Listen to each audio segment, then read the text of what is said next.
Audio Jungle.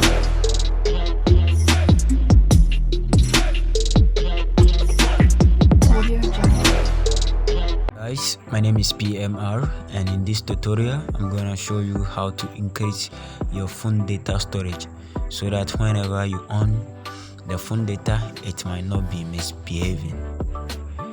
First of all, you need to go to your settings and then you look for network and internet.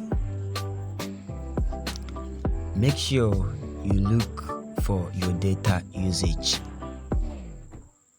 In here, you have to increase your phone data storage. If not, let's say mine is 2 gigabytes. When it reaches 2 gigabytes, then it will alert me with a notification, or it will ask me that my phone storage or my data storage is getting low. Since it's getting low, the phone provide me 2 gigabytes, so I have to tap on the screen here to increase my phone data storage.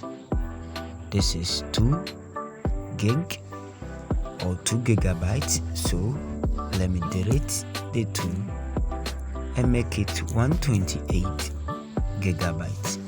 Since the gigabyte is here, we have the megabytes and we have the gigabytes, so make sure you select the gigabytes. And you can see that for now my data warning is 128 gigabytes. So when it reaches 128 gigabytes, then it seems I have to also increase it again. Thank you for watching this video. I know you have experienced something here better. Don't forget to subscribe to my channel. Bye bye.